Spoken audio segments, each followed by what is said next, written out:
How's it going, everyone? This is the Irish God. We are here with episode 2 of Git Good, the section to help you lads as Vanguard players and lasses to get even better at this game. I'm joined today, of course, with the Doom Warrior Griffin. Hello!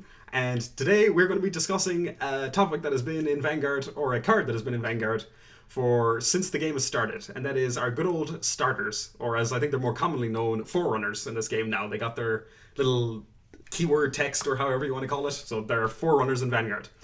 And, Ron, I don't know if you want to just kind of, where have we come with starters as this game has gone along? Like, how did these things start? Well, pun aside, Yeah. back in my day, I mean, Takes out walking stick. It's just... I was about to do the old person voice, and I decided better of it. All right. I don't think I needed to subject our audience to that. Oh. In any case, I mean, it's been the rule of Vanguard ever since, like the very beginning. You start on grade 0, you go up to grade 3, and eventually we got some grade 4s and some strides and etc. But you had to start with a 0, and I mean the first ones were 6K, like they were blank 6K. They were just vanilla 6Ks, and that's what you had. Yep. You went from 6 to 8. It went from 6 to 10 to 10 again, but with an effect this time. And sometimes an 11 if you were really lucky and you had an 11K Vanguard. Ooh, we're rolling in the big bucks this time. Yeah. But in any case, there were your starters, and some people had better starters than others. Conroe comes to mind. Yeah, he's pretty good. I think he's pretty relevant still to this day. But pretty up there. Yeah. Still have my original from BTO1. Ooh, spicy. But in any case, yeah, I mean, you always had to start with something. And whether that something was a trigger in the case of Battle Riser, I had to remember his name. Remember that he's not a Blaukluger. Yeah, my immediate thought when you said that was Taro. Just because of Wiseman Loop. I was just like, drop the stand trigger on the board and just keep riding on top of it.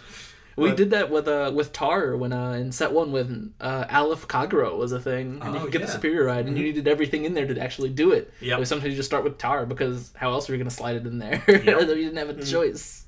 Yeah, so the starters have really come a long way, I think, from that, because we literally had starters that didn't even come out of the Vanguard at that point. It was just those 6K vanillas that we started with. It was just, here's a card, that's what you get, nothing fun happens with your 0. And then, things progress to getting the Forerunner ability, you shot them out into either, in the case of stuff like Grenache, to the side of the rear guard and just use him for pokes, because it doesn't matter if they attacked him, he's just going to come back anyways and get you countercharge too. Or, in the case of, I think, the vast majority of them, put them in the back, have a 5K booster, some cases a 4K booster, even I think as low as a 3K booster, some of them were. If you're Lozenge Magus, but then it got up to 6K. Yeah, there you go. But, yeah, they've been an essential part of Vanguard since the very beginning, and I think that's just always been the case. But I think now, 6 years into Vanguard, however long it's been in English, I'm actually not sure. But people need to understand that, like, we have 15 million starters for every clan. Like, there are just so many options. And while there's obviously some clear options sometimes, it's still really ridiculous just how many choices we actually have. And I think people often forget that sometimes old starters are still really good. Yeah, definitely. That's, I think, once again, going back to Conroe is like the perfect golden boy example of that. Conroe has never been not good. He's just been banned and you couldn't have him. Exactly. And that's it. So sad. Single tier for Conroe in, I can't remember what time period that was that we didn't have Conroe. Like it was EBO 9. Okay, yeah. No, it was longer than, he only got unbanned like 2 years ago-ish. Okay. But he was banned like 4 years ago once Novell came out, and everyone was like, this is a terrible idea. Yeah. And I think just kind of with that and the history developing, we've seen a move towards a lot of generation break starters in a lot of the decks. And which has been kind of interesting because with that, I would say since set 13 and we kind of got Overlords, Chaos coming out, Redora, there's been so much control coming into the meta. And generation break starters, while they were the starter of choice, because some of them had just great effects. Some draw 2 cards. Yeah, they're just like, here you go, stuff. TikTok Worker was a GB starter, and he, bit the dust. You had to just run him in the deck for stuff, because he was too powerful. And, well, having said that, we've seen the new decks coming in, and, like, Overlord is just going to blow up that starter. You're never going to be able to use the GB on that. There's going to be either Overlord himself, who got Evolute in there, there's the Gatling Claw, who's been ever-present since set 2. Just be like, pop a starter, CB1 pop a starter.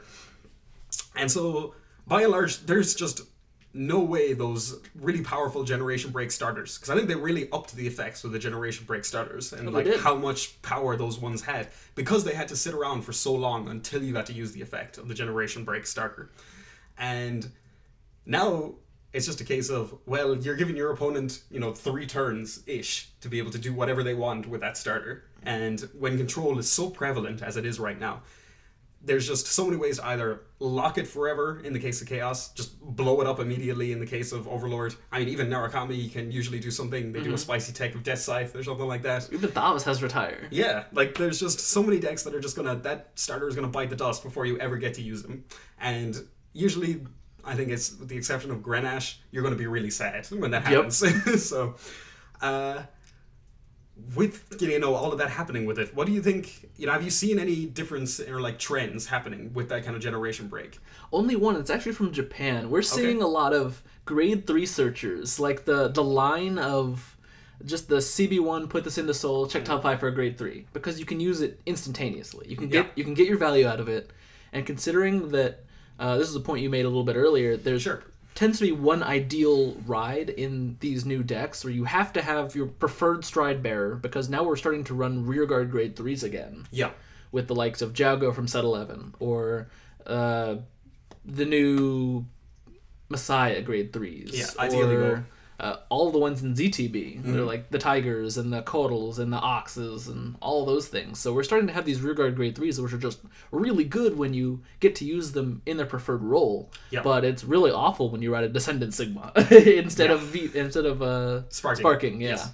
So considering that we're now back to this meta that looks very similar to when those grade 3 searchers first came out and were used so often, it's a little, I guess, clandestine that it's kind of all come full circle, and now we're like, well, we need to use our starters immediately, and we really need to get this right grade 3. And even though we have several options in the stride fodders, etc., that's still committing other cards to board just to get your preferred ride. Right. Now you can get the value you were losing back just a little bit by using this grade 3 searcher. Yeah, I totally agree with everything you just said, that we really need to get value out of those starters, because you might as well at this point. Like, if it's going to disappear, if it's going to get locked, if it's going to get bound, why not get a grade 3 out of things? Because it's not going to be around otherwise. You're just going to have a 5k booster for a turn or two, and then it's gone from the game.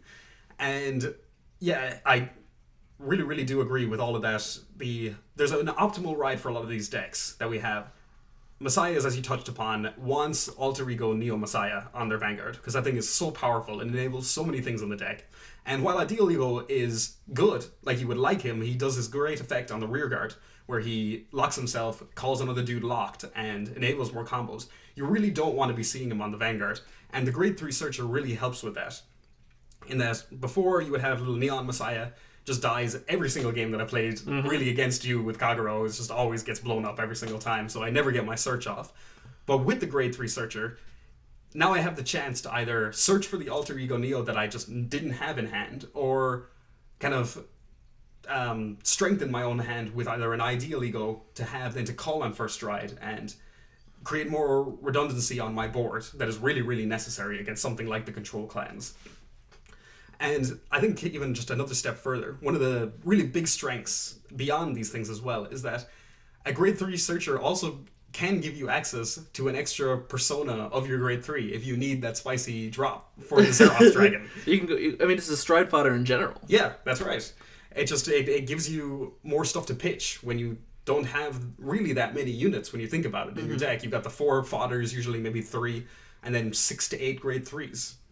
So yeah, it's just a really, really good pick. And one other thing I want to touch upon with it is that having the grade 3 searchers lets you run less grade 3s in deck. I don't know about you, Ryan, but for a lot of my decks, I'm usually running 6 to 7. I rarely, if ever, run 8 grade 3s like I used to back in the day. I mean, there are very few exceptions, like maybe still D-Police and maybe Kagero now. I mean, Kagero's trending around 8 to 9 grade 3s right now, just because you're either running the Legion or you're running the Legend. Yeah. That was kind of funny. And but that's kind of the exception to the rule. Most decks are running between 6 and 8 right now. 6, of course, being the low end. Yeah. 7 to 8 being about normal. Yeah. So, like, Thavas, for example, tends to run but usually around 7, and they're either run 4 new Thavas, 2 Benedict, 1 normal Thavas, or 3 normal Thavas and 4 new Thavas. Yeah. And of course, you want new Thavas a whole lot. You're really only minimizing risk if you're running the 3 normal Thavas, because that's still an okay ride, and Benedict is just garbage. You will lose the game immediately if you ride him. So you're already running less grade 3s and kind of hoping that with your stride fodders, or with some other cards in the deck that help you search or draw cards early, that you're going to find one of your 7 grade 3s. But otherwise, you're going to have a bit of a problem, and that's why people tend to run less grade 3s and maximize stride fodders. You're just hoping you're going to find it and get the right one. And these decks have become so risk-heavy, but but the risk pays off. If you're able to get your GB1 starter off, you're able to get all your combos, if you're able to get your ideal ride, if you're able to go into your preferred first stride, if you win the die roll, etc., it all just kind of snowballs from there. But when control comes in and says, I'm going to make you pay for that, that's where you might want to consider like making a safer choice. Like, I'm going to run the grade 3 search for Aqua Force. Yeah, I would agree. And we've talked a lot about the strengths of these now grade 3 searchers. We've seen them coming into play in Japan right now. Definitely the preferred starter of choice for a lot of different builds that just their starter would never ever last given the case, or they really really want that ideal ride. But what do you see, Ryan, as the weaknesses to using one of these grade 3s? Well, one of the weaknesses, Vanguard decks are really, really, really powerful. Yeah. And if you can get away with taking the absolute maximum amount of risk, not paying for it at all, and then absolutely crushing your opponent every time, and just able to do that all the time, and you didn't have to, if you don't bow to control whatsoever, and you can go full throttle all the time and play all the risky cards possible and get everything you need, you should want to be doing that all the time. Yeah. Grade 3 searchers don't allow for that. Because some of these GB1 starters search you a card you need, or draw you 2 cards, or do something else totally absurd that plays to your win condition. And if you're able to use those really powerful GB1 starters that people just kind of can't anymore, and be okay about that, you should do that. The weaknesses are that you're minimizing risk, but you're also taking away some of the reward. Yeah, it is. And it's the opposite. That's their strength. It's you're going to sacrifice a little bit of reward, but you weren't going to have that anyway. So you're trying to minimize the risk. Yeah. By having something you can use immediately and making a safe choice. Yeah. Very much a risk-reward kind of scenario. And it kind of amazed me think as well when you were saying that, the Pirates of the Caribbean, like the take what you can, give nothing back. Yeah. If you can, you should. Yeah. But if you can't, you need to, and you still want to play X deck that can use the grade 3 searcher, or should, or has to, just to survive, then yes, you should do that, but your deck's going to be weaker for it. Yeah. It's not your meta, obviously. Yeah.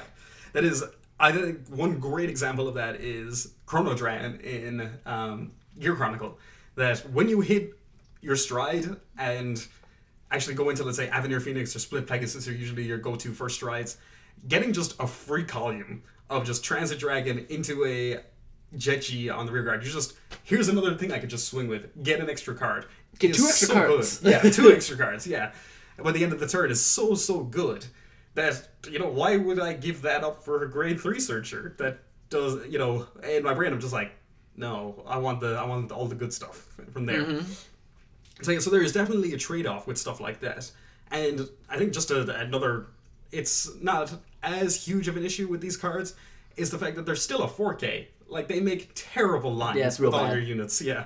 Then at least with the 5K Forerunners, you are getting a stage on your units. And they can, hit them for 10k shields, usually, from your opponent. These guys do not give you that. They are just, I'm here just to be on the field for like a turn, and I'm going to disappear. I can't ever use this as a booster if I need to in a pinch. That's just, it's not going to do anything. Maybe just, like, help your 7k grade 1 hit an 11k, just barely, for the little poke. But other than that, yeah. So there are, a lot of strengths that are associated with it and a lot of weaknesses. And I think one of the big conclusions I have with that is it's very meta-dependent. What we're seeing right now is a transition in the meta and players reacting to that transition. We have transitioned more towards a more control type of participation in tournaments. there's a lot of Overlord represented, there's a lot of Chaos represented, and then a middling amount of Gridora and other control decks in the meta. And as a result of that, players are saying, okay, I need the Grade 3 Searcher because I'm not going to get value out of my Generation Break starter. So I could see this happening for a while, that we'll be using Grade 3s, but I also would not be surprised to see, 3 months down the road, 4 months down the road, that Overlord is less relevant, let's say, in the meta. And suddenly the Grade 3 Searchers just drop off entirely. And we go back originally to, the stuff like Cabotron in Victor and other just the original choices for starters before the Grade 3 Searchers. But yeah, I don't know if you have anything to... No, I think it's like you said, it's a complete reaction of players trying to respond to this meta without playing something that's just outright like, I need to change decks entirely just for this meta. Like, people don't do that in Vanguard. Some people do. Some people do like to respond to that. Some people like to play new powerful things if they're trying to win. But at the same time, if you're still trying to play your deck, you might as well play it to the best of your ability. Right, of course. And then just as us as players, now we kind of see this trend that's happening in Japan. Would you jump on it as an Overlord player right now, given you have Conroe as a choice? I don't have to make these choices. I have the best starter in the whole game. I have Conroe. I don't have a Grade 3, I'll go into Conroe and swap out my Grade 3, or I'll do something else, or if I think I'm going to need to draw into a Grade 3, I can get a High Flame, drop that on the board, and go into Purge for a stride by not paying for it and getting extra lines on the way. Like, I can do whatever I want. Yep. And while I have that ability, most people do not. Yes. Conroe and Mecha Trainer... obviously it's a little bit of a misnomer, but they're one-of-a-kind cards because they didn't make any more than just those two. Yeah, they were too good to ever really get any more than that. And I think that's just an important aspect I wanted to mention, is that you have to look at your own deck and see, what is my starter's choice right now? This is the entire thing of Git Gud. Look at what you are doing with your own playstyle, with your own decks, so on and so forth, and see, what can I do to improve that? And like in the case for, someone like Ryan who's playing Overlords, he can look at the trend of the Grade 3 Searchers, but it's not really that relevant for him because he has the choice of Conroe in his deck, which is just the superior option. And there might be like some extremely niche cases where I wish this was a Grade 3 Searcher, sure. Yeah, but that's in the long run. If you go out to 10,000, 100,000 games, Conroe is the choice. There is no ifs, ands, or buts about it. But for a lot of us that will be playing other stuff, like myself playing Messiahs, I think the Grade 3 Searcher is a great choice for myself. Because stuff like Neon Messiah or Neon Messiah Orion are getting blown up, I'm just not able to use those cards in a lot of the games. And so I think the Grade 3 Searcher is a great alternative to what I'm using right now. And with that, I just wanted to say thank you guys for listening in on our discussion on Grade 3 Searchers. And I hope you got a little bit more good at the Vanguard game. This is the Irish God signing off. And the DBG. Okay, see you next time. Peace.